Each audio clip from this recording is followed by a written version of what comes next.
autour de ce thème, les jeunes de valeur. Les jeunes de valeur, dites Amen. Amen. Les jeunes de valeur. Aujourd'hui, on va parler des jeunes de valeur.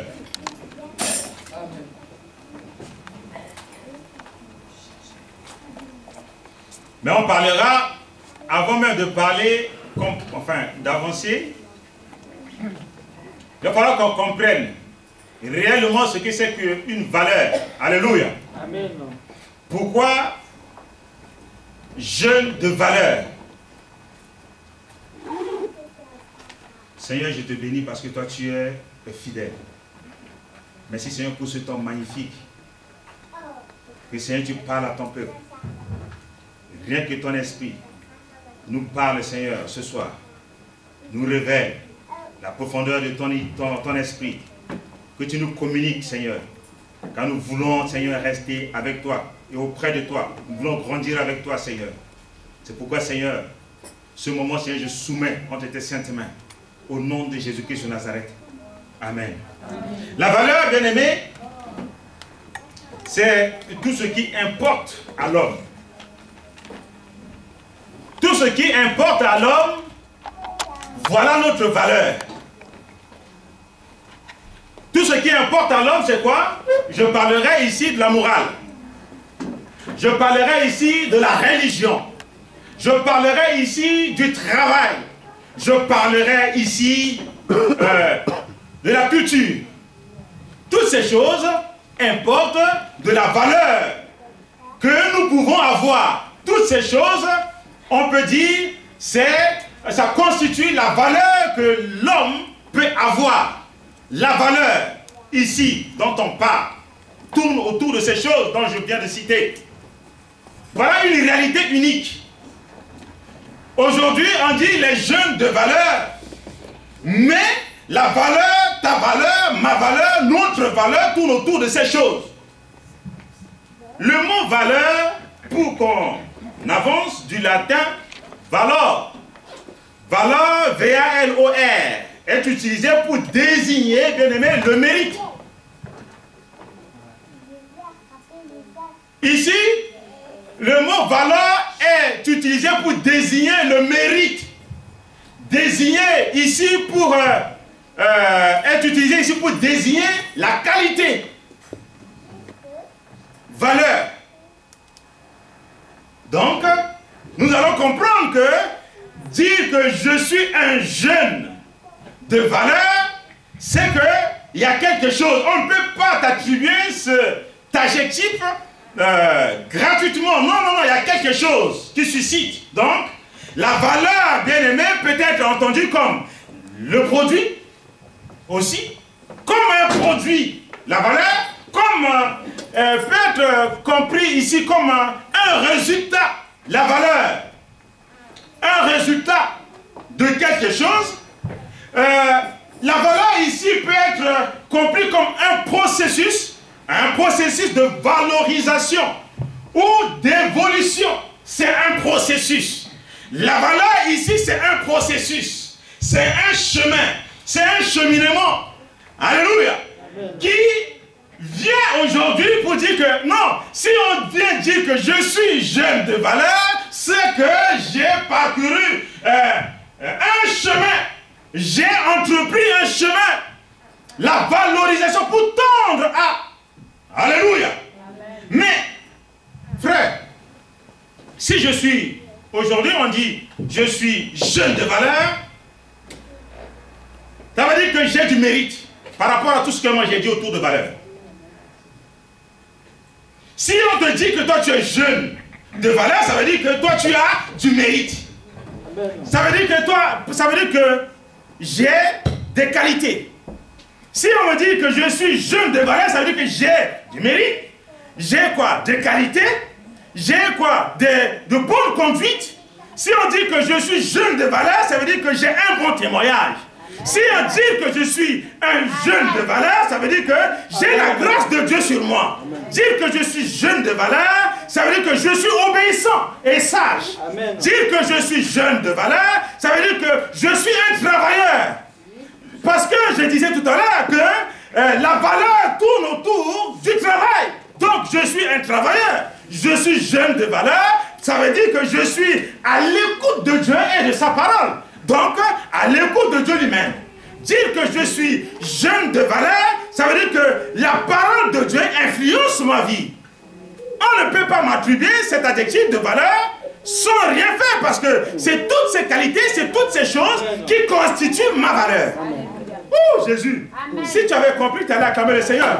Parce que regardez bien aimé, on dit valeur ici, valeur on ne peut pas. Je ne peux pas dire que toi tu as de valeur, si je ne vois pas ta valeur. Non, je ne peux pas t'attribuer cet adjectif, mais Dieu pour Dieu, tu as de la valeur pour Dieu. Mais s'il dit que toi tu es jeune de valeur, regarde-toi au travers de ce que le Seigneur te dit. Que toi tu as du mérite, que toi tu as des qualités, que les autres n'en ont pas.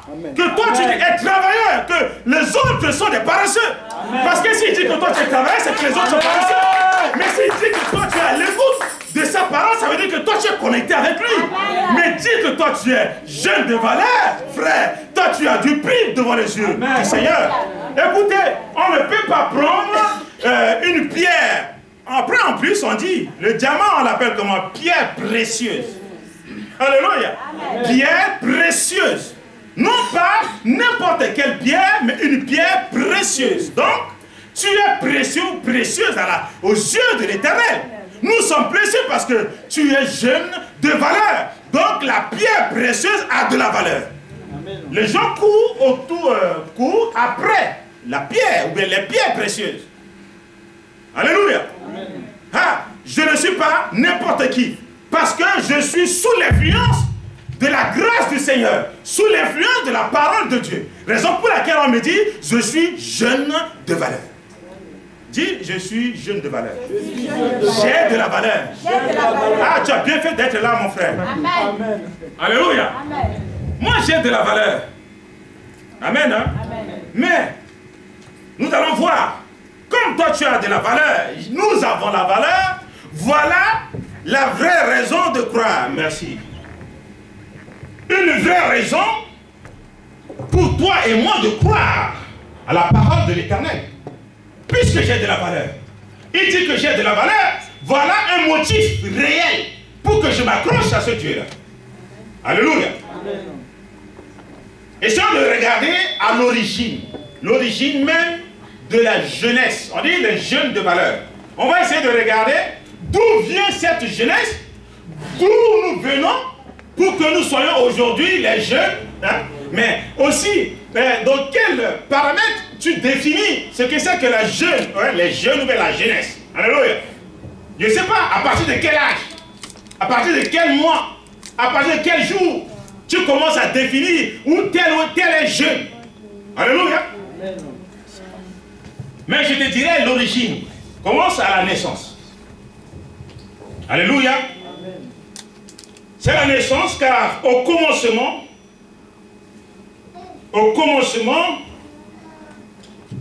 les enfants faisaient partie du projet de Dieu pour l'humanité. Pourquoi? Parce que quand Dieu a créé l'homme et la femme, il leur a dit, ouais, soyez unis. Après, quelque part, il va, soyez féconds, multipliez-vous. Alléluia. Multipliez-vous. Donc, au travers de ce couple, il y a des descendances qui allaient sortir des enfants.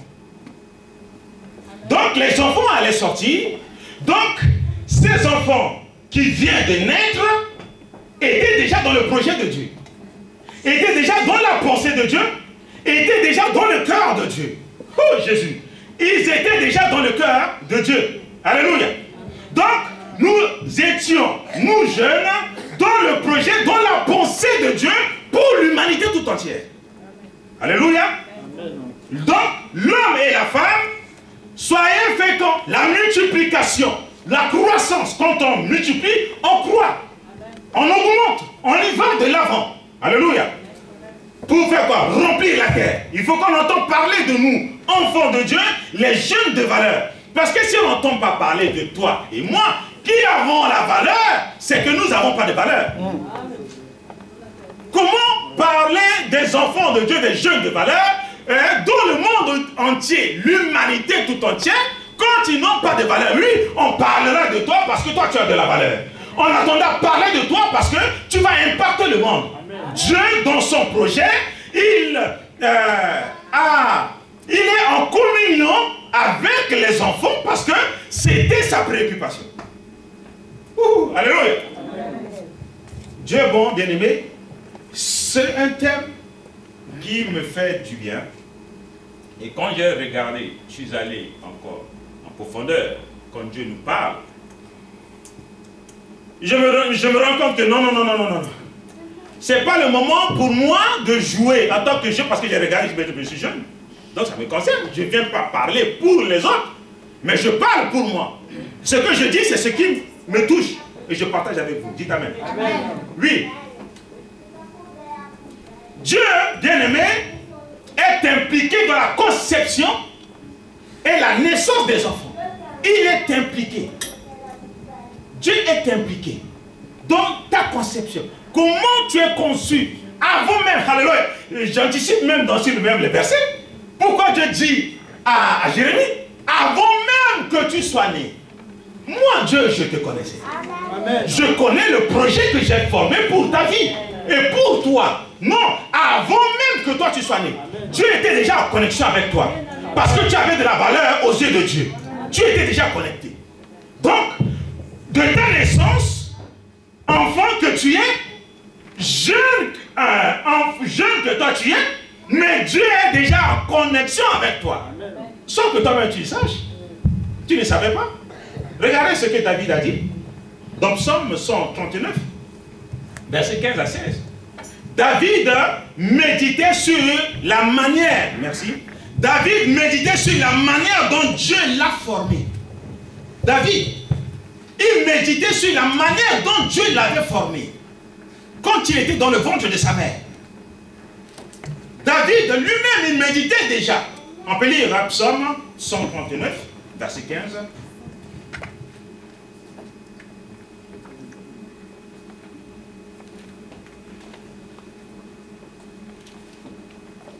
Si tu as trouvé, tu peux lire au peuple de Dieu, bien-aimé. Psaume 15 à 16. Psaume 139, verset 15. Pour la gloire du Seigneur, vous écrit. Amen. Mon corps n'était point caché devant toi. Yes. Lorsque j'étais fait dans un lieu secret, tissé dans les profondeurs de la terre. Quand je n'étais qu'une masse informe, tes yeux me voyaient. Et sur ton livre étaient tous inscrits les jours qui m'étaient destinés, avant qu'aucun d'eux existe. Amen. Alléluia. Amen. Frère, ce que je disais tout à l'heure,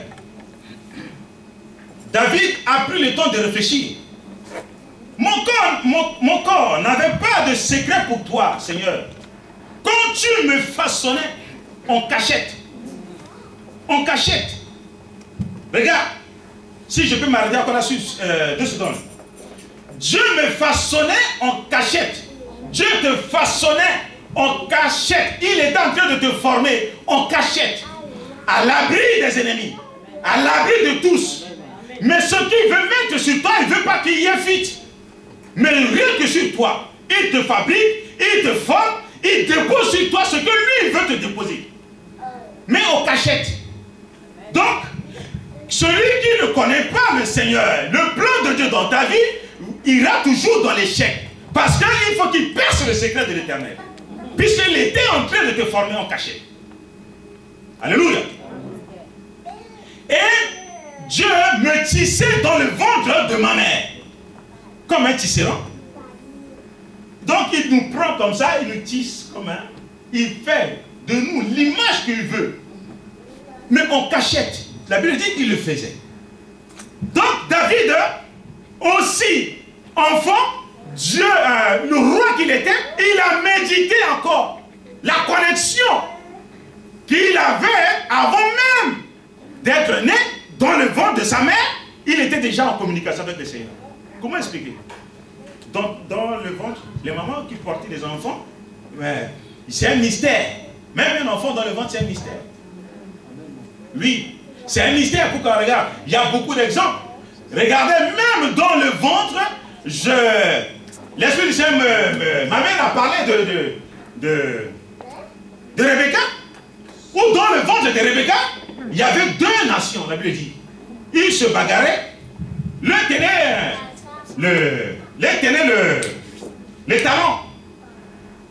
Il tenait les talons et le ventre bougeait. Les jeunes qui étaient dedans. Ce n'était pas n'importe qui. Mais il bousculait tellement, bousculait très fort. Rebecca ne comprenait plus rien. Elle est partie consulter Dieu. Et Dieu l'a révélé. Maintenant, si Dieu ne te révèle pas, tu ne peux pas connaître et comprendre le secret de Dieu quand il te formait en cachette. Alléluia. J'ai dit, lui, tu as bien fait de venir me consulter, Rebecca. Dans ton ventre, il y a deux nations qui vont sortir. Deux nations. Ce n'est pas n'importe quel enfant qui vont sortir. Hein. Tu n'es pas n'importe qui. Hein. Si tu sors, tu n'es pas n'importe qui. Deux nations sortiront de ton ventre. Dieu a révélé. Alléluia. Regardez Ève. Ève aussi s'est écriée de la naissance de son premier fils. Ève, la femme de Adam. Elle aussi, son enfant, de la naissance de son enfant, l'a beaucoup enthousiasmé, je peux dire. Son premier enfant, qui s'appelle Caïn. Alléluia. Caïn ou bien Caïn, ça dépend de la prononciation de chacun. Hein? Donc, c'est Genèse chapitre 4, verset 1. Genèse chapitre 4, on va lire ça, bien aimé, s'il vous plaît. C'est un verset que j'ai aimé. Genèse chapitre 4. J'ai envie qu'on aille là-bas, bien aimé, pour comprendre d'où nous venons et là où Dieu veut nous amener. Alléluia. Genèse chapitre 4, verset 1. Ensuite, tu peux le lire, s'il te plaît.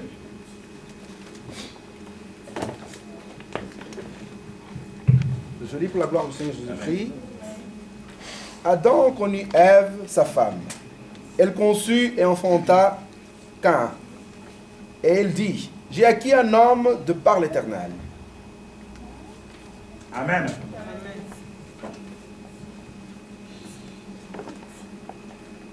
Ève a dit, j'ai mis au monde un homme avec l'aide de l'Éternel. On parle de la naissance ici. Ici, on parle de la naissance de son premier fils. Mais regardez ce qu'elle a dit, cette femme. Ève. J'ai mis au monde un enfant, non, j'ai mis au monde un homme avec l'aide de l'Éternel. Elle s'est trompée de mots. Moi, je dirais qu'elle s'est trompée de mots. Mais non. Au lieu de dire que j'ai mis au monde un enfant, un bébé, mais pour elle, j'ai mis au monde un homme. Caïn, c'était un petit garçon. Mais elle, Ève, a dit, j'ai mis au monde un homme avec l'aide de l'Éternel. C'est révélateur pour moi. Quand j'ai vu ça, j'ai dit, waouh, c'est révélateur, Seigneur, merci. Pourquoi elle a dit homme? Pourquoi elle n'a pas dit jeune? Mais elle a dit homme. Pourquoi elle n'a pas dit un bébé? Mais un bébé ne peut pas être homme. Comprenons. Je suis bébé, mais je dis ça c'est un homme. Non, ce n'est pas un homme. Un homme est babu. Un homme a une maturité. Un homme est responsable. Ça, c'est pas un homme. Quelle décision cet enfant peut prendre? Quelle responsabilité elle a? Parce qu'elle attend qu'on lui donne. Elle attend qu'on fasse tout pour. Mais elle va dire, ça c'est, je bénis le Seigneur parce que Dieu m'a donné un homme. Alors, en réalité, pour dire, pour Ève, ce petit bébé, ce petit garçon, elle, dans sa vision, elle voyait déjà cet enfant grand. Amen. Donc, étant petit, étant bébé, pour elle, ce n'est pas un bébé, mais c'est un grand homme. C'est un grand, cet enfant, c'est un grand. Je ne vois pas cet enfant bébé qui vient de naître, mais pour moi, cet enfant, c'est un grand. C'est un homme. Donc, quels que soient les vents et marées, les situations et circonstances, les crises ou pas crises, cet enfant va réussir. quelle que soit malédiction, pas malédiction, cet enfant va grandir, sera grand, sera un homme. Et après, on en parlera. Alléluia. Oui, pour elle, cet enfant sera grand, un homme. Mais quelle vision toi tu as? Quand toi tu vois ton enfant, tu vois homme, une grande dame, femme, ou bien tu vois un petit bébé. Elle va voir un homme. Je bénis parce que j'ai vu un homme. Parce que cet enfant a de la valeur à ses yeux. Alléluia. Mais il faut projeter. Il faut voir ton enfant. Il faut déjà voir grand dans la vie de tes progénitures. Je sais que l'enfant que je porte dans mon ventre, s'il y a une femme qui est en train de une soeur qui porte un enfant dans cette assemblée en ce moment, sache que cet enfant que tu portes, c'est un grand enfant. Alléluia. Alléluia. Merci Seigneur. C'est un grand enfant bien-aimé. Moi je vous dis la vérité, que cet enfant, c'est un grand enfant. Non seulement pour ses parents, mais pour Dieu. Alléluia. Amen. Donc Ève a compris que cet enfant, c'est un grand homme. Voyez bien aimé, le projet de Dieu, dont je disais tout à l'heure, le projet de Dieu dans la vie de ses enfants, le projet de Dieu pour les jeunes, le projet de Dieu déjà là où il nous conduit, regardez déjà depuis la naissance, petit à petit, là où il nous conduit. Pour Dieu, les enfants que nous voyons sont petits bébés qui grandissent. Ils sont censés grandir. Ce n'est pas parce que c'est un bébé qui va rester bébé. Mais ce bébé va grandir, rentrera dans un processus d'évolution, de croissance. Cet enfant va croître. À un moment donné, il va atteindre un niveau pour accomplir les desseins de Dieu. Ce petit bébé que nous voyons, regardez, Ève a compris. Je sais que c'est un petit bébé, mais c'est un grand. Mais étant grand, il va grandir cet enfant. Il va grandir petit à petit, passer tous les stades et avoir la maturité. La Bible ne fait pas de notre enfance ou bien de l'enfance une valeur pour elle-même, non. On ne fait pas de l'enfance une valeur pour soi-même, pour elle-même, non. Regardez 1 Corinthiens chapitre 13, verset 11. Nous dit ceci. Lorsque j'étais enfant, Paul a dit, hein, lorsque j'étais enfant, je parlais, je pensais, je raisonnais comme un enfant. Mais une fois devenu adulte, j'ai abandonné tout